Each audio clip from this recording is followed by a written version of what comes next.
साप्ताहिक मिलन भी चलते हैं जो केवल सप्ताह में एक बार एकत्रित होते हैं। कुछ वृत्ति आधारित मिलन चलते हैं जिसमें डॉक्टर्स रहते हैं, इंजीनियर्स रहते हैं, एडवोकेट्स रहते हैं, व्यापारी रहते हैं। ऐसे साप्ताहिक मिलन भी चलते हैं। ऐसे 894 मिलन चल रहे हैं।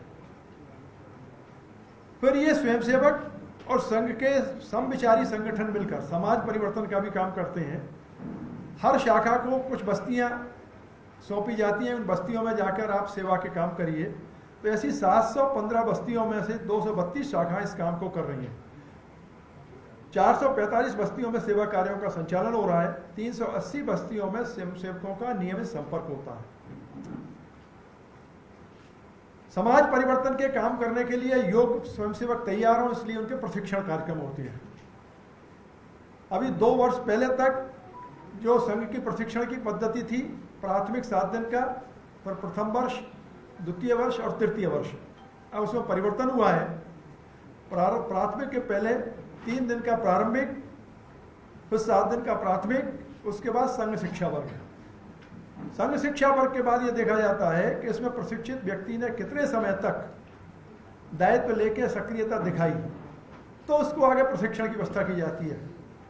बाकी को नहीं करेंगे।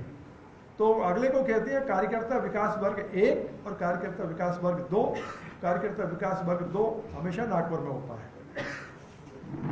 मध्य भारत में जो उल्लेखनीय कार्य हुए हैं समाज परिवर्तन की दृष्टि से, तो विदिशा का इस समय बहुत उत्कृष्ट काम हुआ है। बाकी 56 व्यवसायी शाखाएं, शाखाओं के भी 2-3 प्रकार होते हैं। व्यवसायी शाखाएं, प्रौढ़ शाखाएं, बाल शाखाएं। व्यवसायी शाखाओं के स्वयंसेवकों को समाज में परिवर्तन का काम सौंपा जाता है कि समाज में शिक्षा पे, स्वास्थ्य पे, स्वच्छता पे, पर्यावरण पे, कुटुंब प्रबोधन पे काम करें। तो ऐसी 56 शाखाओं ने अपने क्षेत्र की सारी सामाजिक समस्याओं का अध्ययन किया, घर घर मोहल्ले मोहल्ले जाके कि क्या क्या समस्या है।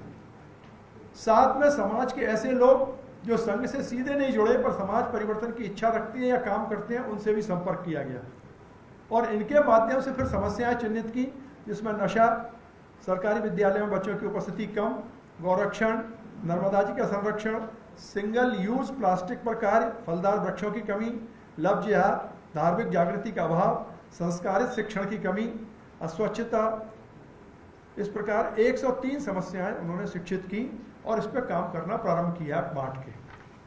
राजगढ़ में भी बहुत अच्छा काम किया है। राजगढ़ में वहां के लोग घर घर गए,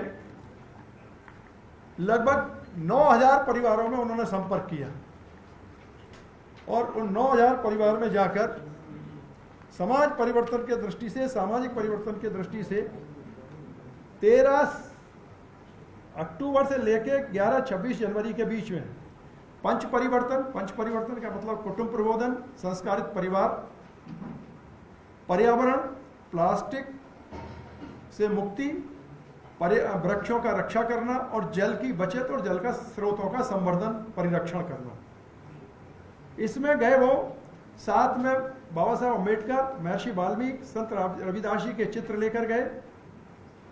9117 परिवारों में बैठकर परिवार गोष्ठियां हुई, पूरे परिवार को बुलाया, आसपास के परिवार को बुलाया, इन विषयों पर चर्चा की और उन चित्रों को सशुल्क दिया, फ्री नहीं बांटे, क्योंकि संघ की मान्यता है मुफ्त में देने से उसकी कीमत कम हो जाती है, उसका शुल्क लिया जाना चाहिए लागत मूल्य का, ताकि, और उनसे आग्रह किया गया कि इन चित्रों को अपने पूजा घरों में रखिए।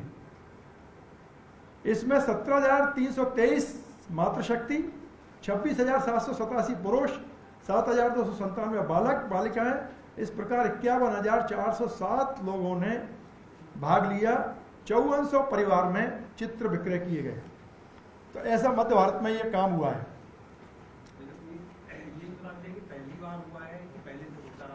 भिन्न भिन्न होते हैं और ये काम पिछली बार किसी और प्रांत ने भी किया होगा। पूरे राष्ट्र की संगठन का जो चित्र है उसमें पिछले वर्ष तक हिंदुस्तान में 83,000 शाखाएं लगती थी, 83,129। इस वर्ष उसमें 10,000 की वृद्धि हुई है और अब ये पहले 73,000 थी, अब 83,000 हो गई है। इस प्रकार 10,000 शाखाओं की वृद्धि हुई है। इसके अतिरिक्त मंडल और मिलन, ये भी मंडली और मिलन ये भी चल रहे हैं। संघ का 100 वर्ष पूरे हो रहे हैं 2 अक्टूबर 2025 में।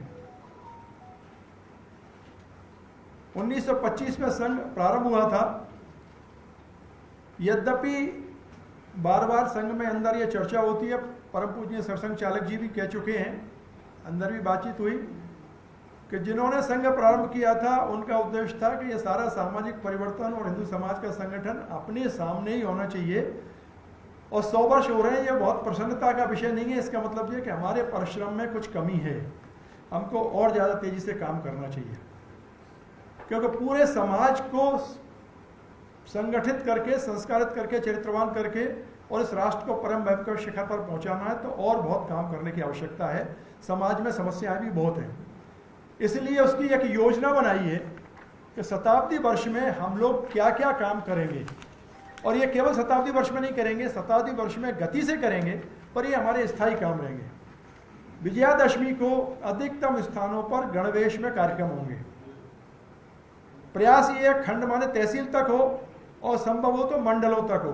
कार्य की दृष्टि से हमने प्रत्येक तहसील को उपखंड में और मंडलों में बांटा हुआ है। संघ की दृष्टि से जिलों को भी अलग बांटा हुआ है। जैसे एक भोपाल जिला है, पर संघ ने इसको 5 जिलों में बांटा हुआ है। 4 जिले नगर महानगर के और एक भोजपुर सराउंडिंग, जो भोपाल के आसपास की पेरीफेरी के ग्रामीण क्षेत्र है उसको। तो ऐसे ही पूरे मध्य भारत प्रांत में 16 राजस्व जिले आते हैं, जिनको हमने 31 जिलों में बांटा है। ऐसे ही तहसीलों को भी अतिरिक्त बांटा हुआ है, ऐसे ही मंडलों में बांटा हुआ है। तो मंडल स्तर तक अगर संभव हो तो गणवेश में कार्यक्रम हो, तहसील स्तर तक तो करना ही करना है। इसके अलावा व्यापक गृह संपर्क,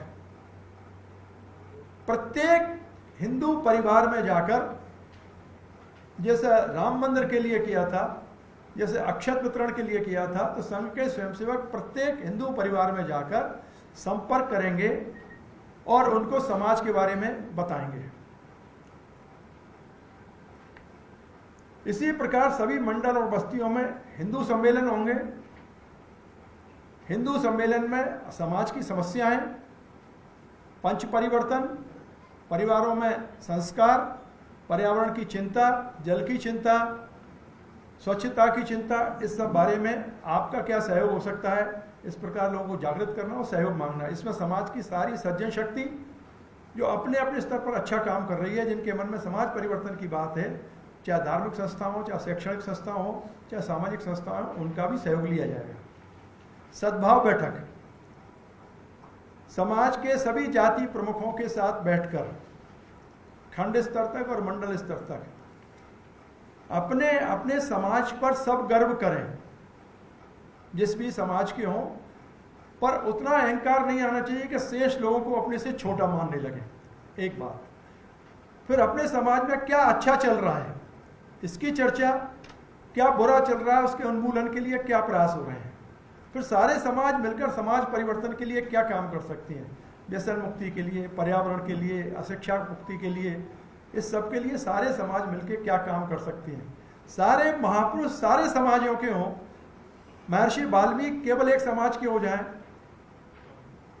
गुरु तेग बहादुर केवल एक समाज के हो जाएं, सारा समाज के सारे महापुरुषों के प्रति श्रद्धा का भाव, उनके आदर्शों पर चलना, ऐसा सभी समाजों में भाव जागृत हो, इसके लिए सद्भाव बैठक की जाएंगी। नागरिक गोष्ठी, समाज के बुद्धिजीवी लोगों को, जो प्रबुद्ध लोग हैं, बुद्धिजीवी लोग हैं, क्योंकि समाज चलता है विचार से। गीता में कहा गया, यददा तरति श्रेष्ठ तत्व देवे तरो जना सहित प्रमाणम कुरुते लोकास तदनुवर्तते। समाज के श्रेष्ठ लोग जैसा आचरण करते हैं, बाकी लोग उसका अनुकरण करते हैं। तो समाज के प्रबुद्ध लोगों के साथ चर्चा करना, उनको पंच परिवर्तन के बारे में जागृत करना। पंच परिवर्तन का अर्थ है सामाजिक समरसता। इस देश में, इस समाज में कोई भी पद के कारण, जन्म के कारण, कुल के कारण, ज्ञान के कारण, धन के कारण, बाहुबल के कारण कोई सम्माननीय नहीं होता, गुण और आचरण के कारण होता है। इसलिए संत रविदास के, सबरीबाई के, तुलसीदास जी के मंदिर बनते हैं। तो ये भाव, सामाजिक समरसता का भाव, सभी बुद्धिजीवियों में पहुंचे, लोग उसको समझें और अपने जीवन में उतारें और समाज में फैलाएं। तो पंच परिवर्तन में समरसता, कुटुंब प्रबोधन, परिवार टूट रहे हैं, संस्कार टूट रहे हैं, सारी मान्यताएं वर्जनाएं टूट रही हैं, वृद्धाश्रम बढ़ रहे हैं, माँ बाप के बीच संघर्ष बढ़ रहा है, पति पत्नी के बीच संघर्ष बढ़ रहा है। इस सब को समाप्त करने के लिए परिवार में संस्कार आना चाहिए, परिवार में आत्मीयता आना चाहिए, पड़ोस से आत्मीय व्यवहार हो। तो कुटुंब प्रबोधन जैसी एक गतिविधि हमारी चलती है, इसके बारे में जागृत करना, समरसता, सद्भाव, पर्यावरण। बढ़ती जनसंख्या और बढ़ते अनकंट्रोल्ड उपभोग के कारण समाज एक बहुत ही विनाश के मुहाने पर खड़ा हुआ है। मैं एक आपको उदाहरण बताता हूं। दुनिया में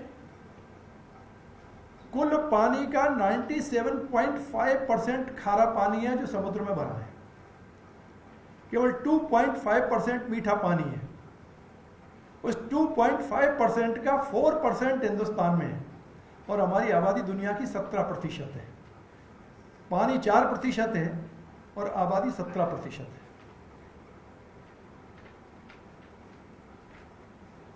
तो भविष्य में जल का संकट आने वाला है। जल स्रोतों की रक्षा हो, जल पर अपव्यय नहीं हो। अपनी कार एक गैराज में धुलने जाती है, 150 से 250 लीटर तक मीठा पानी उसमें लगता है और कुछ क्षेत्रों में कुछ बेचारी महिलाओं को मीलों पानी के लिए जाना पड़ता है, वो ढबरा का पानी लेने के लिए। तो पर्यावरण के प्रति प्रबुद्ध जन जागरूक हों और केवल बौद्धिक चर्चा नहीं हो, केवल गोष्ठियां नहीं हो, केवल लेख नहीं लिखे जाएं, जीवन में उतरना चाहिए उसको। एक बूंद पानी भी हमारे तरफ से व्यर्थ ना हो, ऐसा घर का वातावरण हो, परिवार का हो, रिश्तेदारी का हो। शादी ब्याह में हम वो बोतल पानी पीते हैं, एक घूंट पानी पिए और उसको डस्टबिन में फेंक देते हैं। एक बूंद मीठा पानी हम बना नहीं सकते, तो आने वाली पीढ़ियों के लिए क्या छोड़ के जा रहे हैं। तो पर्यावरण की चिंता, समरसता की चिंता, कुटुंब प्रबोधन, स्व का बोध। जो मैथिली शरण ने गुप्त ने लिखा भरत भारती में, हम क्या थे, क्या हो गए और क्या होंगे अभी। आओ बेचारे आज मिलकर ये समस्याएं सभी अपने स्वर्णिम अतीत को ध्यान रखना, अपने समाज में आई बुराइयों को दूर करना और देश के भविष्य के निर्माण के लिए पुरानी नींव नया निर्माण पर चलना है। जितना अच्छा है उसको स्वीकार करें और पुराना है उसको केवल पुराना इसलिए उसको तिरस्कृत नहीं करें। अपने गौरवशाली अतीत को जानें, उस पर गर्व करना सीखें और भविष्य की तरफ देखें। इसलिए स्व का बोध, स्वाभिमान का बोध, अपने श्रेष्ठत्व का बोध प्रत्येक व्यक्ति के जागरूक होना चाहिए। और चौथी बात, पांचवी बात है पंच परिवर्तन में नागरिक कर्तव्य या नागरिक शिष्टाचार। इस देश में अधिकारों के प्रति जागरूकता बहुत आ गई है। संविधान निर्माताओं ने यह नहीं सोचा था कि भारत का नागरिक केवल अधिकारों पर चर्चा करेगा, कर्तव्य की बात नहीं करेगा। उनने फंडामेंटल राइट्स सबको दिए, मौलिक अधिकार, बोलने का अधिकार है, व्यवसाय करने का अधिकार है, चलने का अधिकार है, लिखने का अधिकार है। पर लिखते समय आपको क्या सावधानी करनी है, बोलते समय क्या क्या सावधानी करनी, सड़क पर चलते समय क्या सावधानी रखनी चाहिए। आपका कर्तव्य ये भी है कि उस अधिकार का ऐसा उपयोग करें कि दूसरे के कर्तव्य का, अधिकार का अतिक्रमण ना हो। इसलिए जितने सारे नियम सरकार ने बनाए हैं, ट्रैफिक रूल्स का पालन करते हैं क्या, एनर्जी की बचत करते हैं क्या, सार्वजनिक स्थान पर बनाए गए नियमों का पालन करते हैं क्या। ये नहीं हुआ, इसलिए 1976 में संविधान में आर्टिकल 51A लाया गया और नागरिकों के मूल कर्तव्य भी जोड़े गए। कितने लोगों को वो मूल कर्तव्य मालूम है और कितने लोग उस मूल कर्तव्यों का पालन करते हैं। तो ऐसे सारे कर्तव्यों की जानकारी देना और उनको अपने नित्य जीवन में उतारना बिना प्रयास के, बिना योजना के स्वभाव में आना चाहिए। जैसे पलक बिना प्रयास के झपकती है, जैसे हृदय बिना प्रयास के धड़कता है, ऐसे सामाजिक शिष्टाचार, नागरिक कर्तव्य हमारे जीवन में आना चाहिए। भय के कारण नहीं। हेलमेट लगाएं, हम ट्रैफिक का सिपाही देख कर लगाएं, ये नागरिक कर्तव्य का पालन नहीं है, उसमें हमारी सुरक्षा है, कानून का पालन है, इसी लगाना ही चाहिए, चाहे सिपाही हो या नहीं हो। लाल बत्ती जल रही है, सड़क खाली पड़ी है, तब भी हमको लाल बत्ती क्रॉस नहीं करना, ये हमारे स्वभाव में आना चाहिए।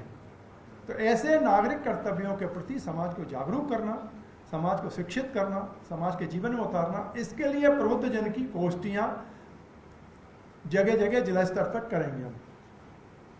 युवाओं से संवाद, युवाओं शक्ति का उपयोग समाज सेवा में, राष्ट्र के निर्माण में लगे। केवल कैरियर नहीं, कैरेक्टर भी, केवल खुद नहीं, परिवार भी, समाज भी, राष्ट्र भी, इसकी चिंता करने का भाव उनके मन में आए। ये शताब्दी वर्ष में किए जाने वाले कार्यक्रमों की योजना बनाई गई है। जगह जगह उसके लिए कार्यकर्ता बैठेंगे, प्रशिक्षण होंगे, फिर लोग कार्यकर्ता इस क्षेत्र में काम करना शुरू करेंगे। पुण्य श्लोक अहिल्याबाई पे हमने साल भर कार्यक्रम किए हैं। 31 मई को भोपाल में भी समापन होगा, इंदौर में भी समापन होगा।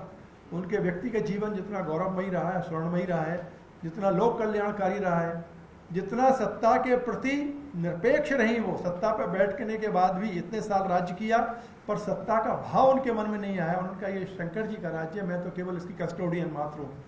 उनके कार्यक्रमों का समापन होगा। तो इतने हमने कार्यक्रम किए हैं।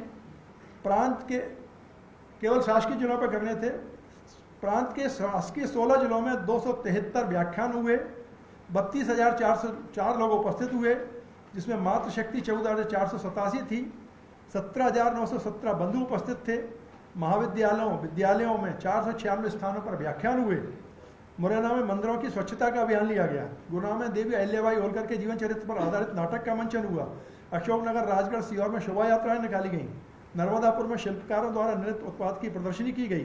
बैतूल में गौ उत्पादों के निर्माणों का प्रशिक्षण और विक्रय की व्यवस्था की गई। ये सारे देवी अहिल्याबाई की स्मृति में इस साल कार्यक्रम हुए हैं। ऐसे कार्यक्रम पूरे देश में हुए हैं और संघ ने किए हैं। संघ से प्रेरणा प्राप्त करके बाकी सारे संगठनों भी क्या है, उनका व्रत अलग अलग उनके पास है। फिर एक प्रस्ताव आया, बांग्लादेश में जो कुछ हुआ है, झगड़ा हसीना बेगम से हो सकता था, पर हसीना बेगम ने जब बांग्लादेश छोड़ दिया तो उसके बाद उनके वहां के हिंदुओं पे, महिलाओं पे, बच्चों पे, मंदिरों पे क्यों आक्रमण हुए? क्यों 60,000 हिंदुओं से जबरदस्ती त्याग पत्र लिखाए गए? इस विषय पर सारे समाज को जागृत करने के लिए एक प्रस्ताव पारित हुआ। केंद्र सरकार से भी आग्रह किया है, समाज से भी आग्रह किया है, वैश्विक संस्थाओं से भी आग्रह किया है कि ये मानवाधिकारों का खुला उल्लंघन है। वो बांग्लादेशी हिंदू भारत के नागरिक नहीं है, वहां के विधिवत नागरिक हैं, वहां के संविधान के प्रति आस्था रखते हैं, तो फिर उनके साथ ऐसा व्यवहार क्यों? तो ये मानवाधिकार का भी प्रश्न है। तो उनके समर्थन में सारा समाज खड़ा है, सारा देश खड़ा है। भारत सरकार से भी आग्रह किया गया है कि जितनी कूटनीतिक साधनों का उपयोग किया जा सकता है, जितना वैश्विक स्तर पर दबाव डाला जा सकता है, वैश्विक संस्थाओं पर संपर्क किया जा सकता है, उनके माध्यम से उनके हितों की, उनकी सुरक्षा की चिंता की जाए। एक और महत्वपूर्ण प्रसंग है, दुर्भाग्य है कि जिन लोगों ने इस देश की स्वतंत्रता के लिए, इस देश की समृद्धि के लिए, इस देश के स्वाभिमान के लिए अपने जीवन लगा दिए, उनको हम उतना याद नहीं करते जितना करना चाहिए। अंग्रेजों के आने के पहले पुर्तगाल ने हमला किया था, कोलंबस के भी पहले। गोवा में जो हुआ, कर्नाटका में जो हुआ, उसमें पुर्तगालियों से लड़ाई लड़ी एक रानी अबक्का ने। महारानी अबक्का के राज्यारोहण के 500 वर्ष हो गए और उन्होंने अनेक बार पुर्तगाली सेनाओं को हराया, महिला होते हुए भी।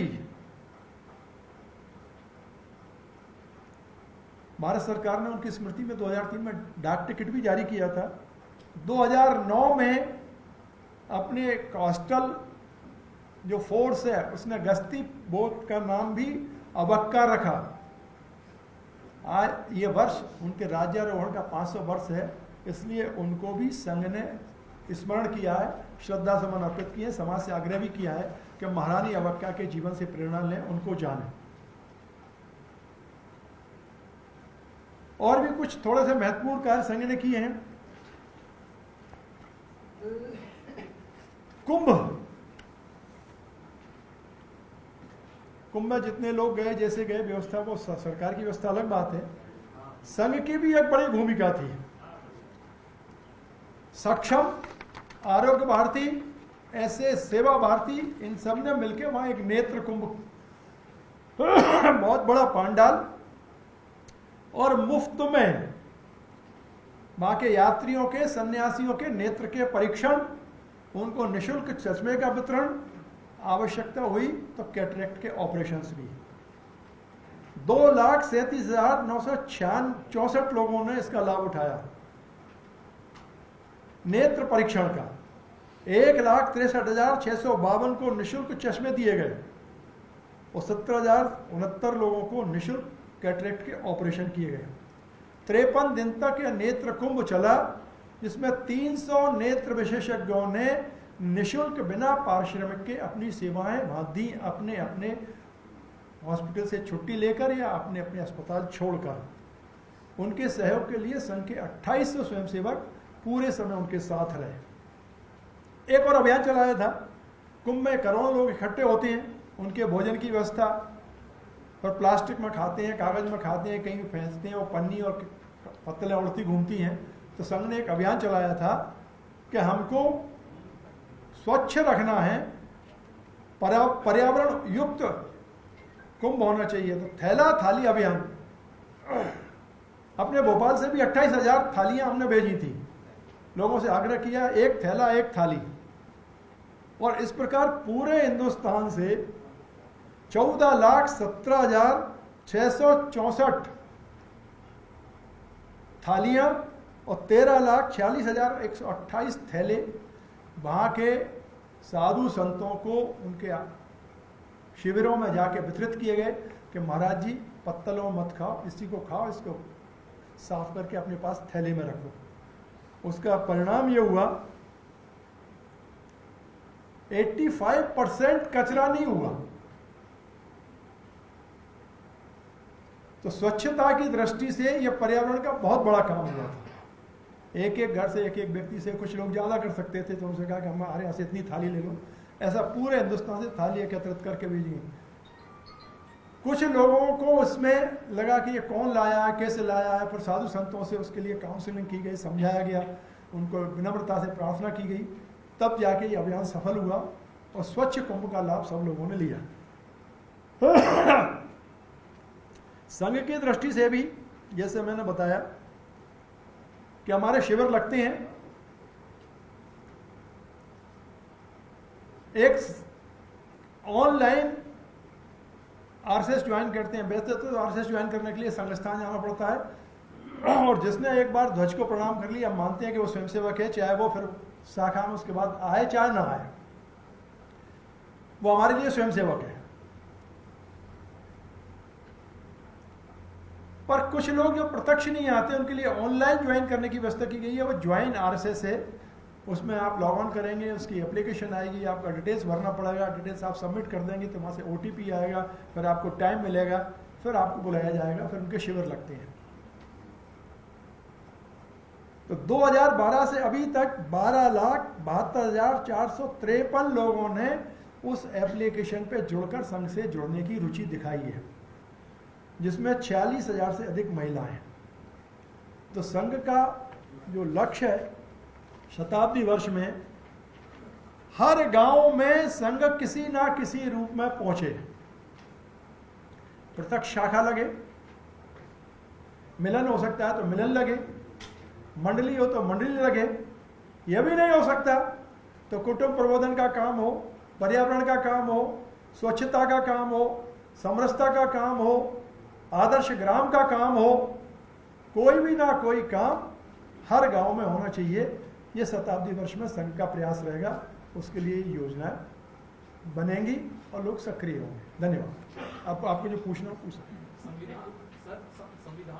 संविधान और बाबा साहब को लेकर के इन दिनों एक बड़ी बहस है। मूल धारणा से लेकर के बाबा साहब अम्बेडकर करने का एक अभियान चलाया जा रहा है, इस पर आपका क्या कहना है? संघ में एक एकात्मता स्त्रोत पढ़ा जाता है जो रोज पढ़ती है, और उसका श्लोक का एक है, ठक्करो भीमरावश्य फुले नारायणो गुरु, और उसकी आखिरी लाइन है, उसमें अनेक महापुरुषों के नाम है। इन महापुरुषों के रोज स्मरण करने से, इनके प्रति श्रद्धा रखने से राष्ट्रभक्ति जगती है, समाज में एकता स्थापित होती है। तो संघ तो बाबा साहब अम्बेडकर को प्रारंभ से ही मानता है, और नागरिक कर्तव्य की बात केवल संघ कर रहा है, ये बाबा साहब अम्बेडकर के संविधान को ही सम्मान देने की बात है। इसमें ना ये जो शताब्दी वर्ष में प्रांत की संघ योजना, हाँ, कब से शुरू होंगे और कब बस अब शुरू होंगे, योजनाएं बन रही हैं। जैसे अभी आज वहाँ प्रांत प्रचारकों का बैठक हुई होगी, फिर क्षेत्र प्रचारकों की बैठक होगी, फिर केंद्रीय कार्यकारिणी बैठक होगी। जैसे जैसे लोग वापस आएंगे वैसे वैसे बैठ के शुरू होंगे योजना। 10वीं से शुरू हो जाएगा, शताब्दी वर्ष विजय 10वीं से शताब्दी वर्ष पूर्ण होने तक चलेंगे?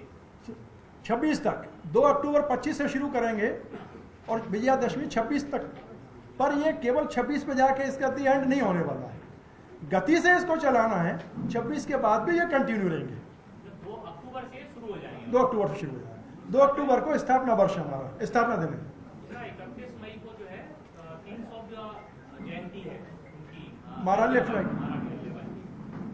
ये जो आयोजन करने वाले हैं भोपाल और इंदौर में, हाँ, उनका स्वरूप किस तरह का होगा? इनकी एक समिति बनाई हुई है हमने, किस तरह के आयोजन होंगे? मतलब उसमें लेख भी बुलवाए गए हैं, उसमें व्याख्यान भी होंगे। यहाँ आपको आयोजन समिति के जो S.K. राव साहब उसके अध्यक्ष हैं, और उसकी मेरे ख्याल से वंदना, पंद्रह गांधी, हाँ, वो सारा डिटेल आएगा। वो समिति से समिति अपनी कॉन्फ्रेंस करके पूरा डिटेल बताएगी आपको। प्रदर्शनी भी होंगी और इन सारे कार्यक्रमों के वृत्त भी इकट्ठे होंगे, उस पर लेख भी होंगे, व्याख्यान है, चित्र प्रदर्शनी है। ये साल भर चलाई है, जैसे मैंने बताया है। समापन 31 मई को है। या अखिल भारतीय मध्य प्रदेश का कुछ फिगर है उसमें? मध्य मध्य प्रदेश प्रदेश का अलग से कुछ बता ज्वाइन RSS का नहीं है, ज्वाइन RSS का अलग से तो कुछ नहीं है मेरे पास, नहीं है सभी ज्वाइन RSS अलग से कुछ। जी सेवा कार्य हिंदू पलायन, हिंदू पलायन हाँ, उसको रोकने की कोशिश है कि सुरक्षा का भाव आए, चिंता मत करो, हम तुम्हारे साथ खड़े हैं, भागो मत, बेकार में भय पैदा मत करो। आप हो रहा है ना, आपको भी मालूम है, कोई फिजा खाली हो गया है। कहा ना आपको, प्रस्ताव पारित किया है। संघ जाके वहाँ अभी तुरंत सेना लेके लड़ा चढ़ा रही तो नहीं कर सकता। हम तो शासन से आग्रह कर सकते हैं, समाज से आग्रह कर सकते हैं, जनमत बना सकते हैं। शासन से कहा है कि विश्व में बनाइए, आप UNO में उठाइए, मानवाधिकार आयोग में उठाइए। तो जो मैंने बताया ना, कूटनीतिक और जो संवैधानिक प्रयास हो सकते हैं, कानूनी प्रयास हो सकते हैं, बाकी सरकार को करना है, वो उसके आगे क्या कर सकती है। संघ की उसमें कोई भूमिका नहीं है। मानवाधिकार की बात कर रहा है, क्या कैसे कराएंगे? नहीं, बांग्लादेश में जाना पड़ेगा ना, तो बांग्लादेश में जाने में पासपोर्ट मिले तब। वो वहाँ के लोगों को मार मार के भगा रहे हैं, हमको कौन बुलाएगा? क्या हम आपकी स्टडी करने आए? कुछ कुछ जगह कैसे हो रहा है, एक्यूपेशन हो रहा है सब जगह। जैसे कुछ बस्तियां हैं जहाँ संघ के लोग कह रहे हैं कि नहीं भाई, आप घबराने की जरूरत नहीं। ऐसा भी नहीं है कि कोई समाज उनको परेशान कर रहा हो, अनावश्यक आतंकित होने की आवश्यकता नहीं है। कई जगह सब लोग बड़े सहचर्य भाव से, आत्मीय भाव से भी रह रहे हैं।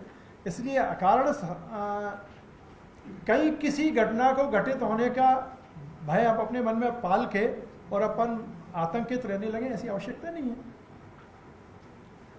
देश में संविधान का, कानून का राज्य है।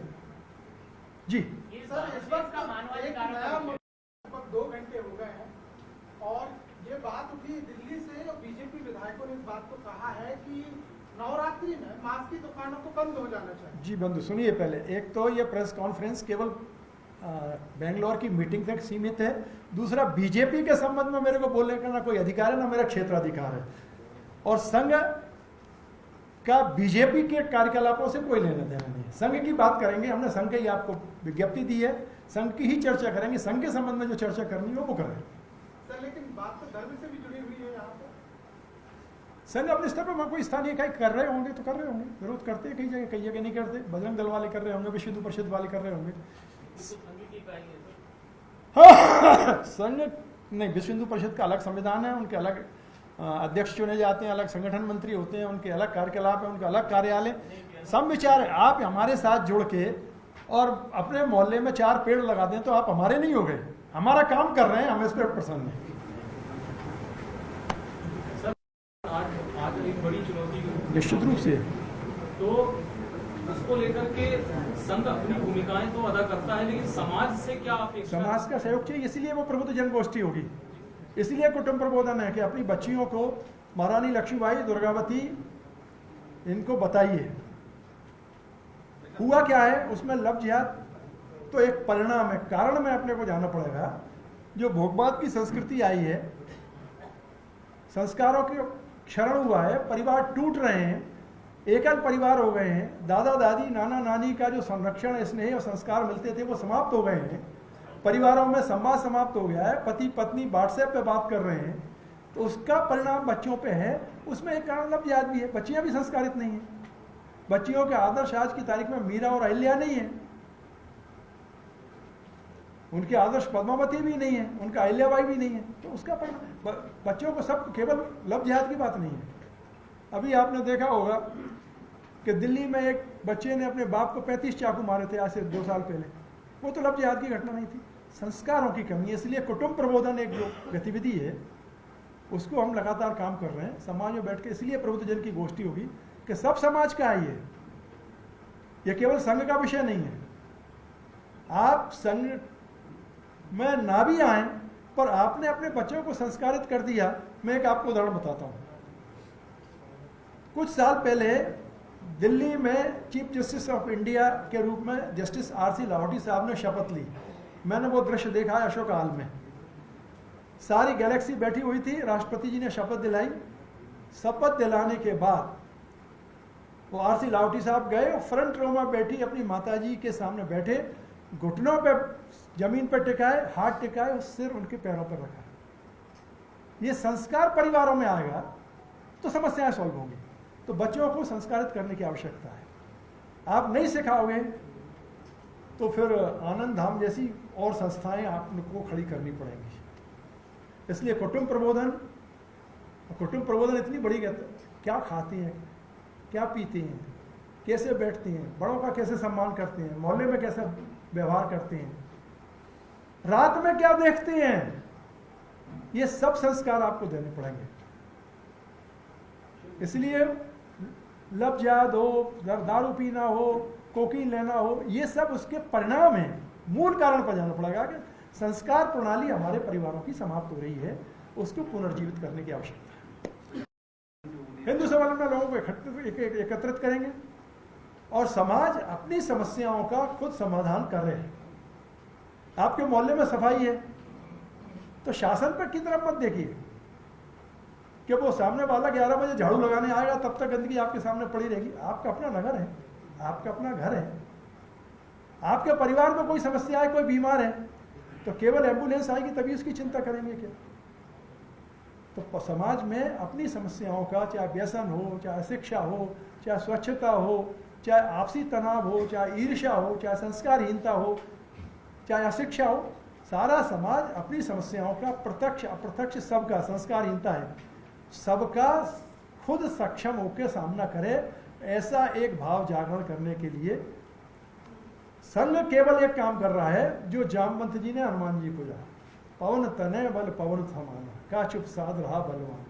अपनी शक्ति को पहचानो, अपनी समस्याओं को सुलझाओ, हम आपको केवल जगाने का काम कर रहे हैं। वैसे महू और लाखों की घटना को सब किस दृष्टिकोण नहीं होना चाहिए था। जितना भी जो कुछ है उसका डिटेल मेरे को मालूम नहीं है, पर उसके पीछे क्या कारण है, कुछ लोग कुछ और कहते हैं, कुछ और कहते हैं। जब तक अपन फैक्ट फाइंडिंग नहीं देखें, क्योंकि सब तो अपने अपने वर्जन आते हैं, तब तक कोई निश्चयात्मक टिप्पणी करना संभव नहीं है। ये हमने 103 प्रकार की समस्याएं इसमें चिन्हित की। हाँ जैसे राजगढ़ में सामाजिक समरसता, भोपाल में सेवादार, ग्वालियर में जी गरीब नर्मदापुर में पर्यावरण संरक्षण, इनको करने वाले जो घटक हैं संघ है, वो कार्य जमीनी धरातल पर हो रहे हैं या नहीं हो रहे, इनकी निगरानी के लिए भी कोई व्यवस्था है? निगरानी में देखिए, संघ में कोई विजिलेंस तो है नहीं है, और संघ में कोई पेड काम भी नहीं है कि आप किसी को नोटिस दे दो और टर्मिनेट कर दो या ट्रांसफ़र कर दो या उसका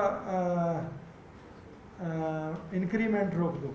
संघ में लोग आते हैं अपना सब कुछ छोड़कर, अहंकार छोड़कर, नींद छोड़कर, परिवार में उल्हाने सहन करके, समाज की उपेक्षा अपमान भी कई बार सहन करना पड़ती है, कई बार असुविधाओं से भी सामना करना पड़ता है, और उसके बाद भी लोग करते हैं।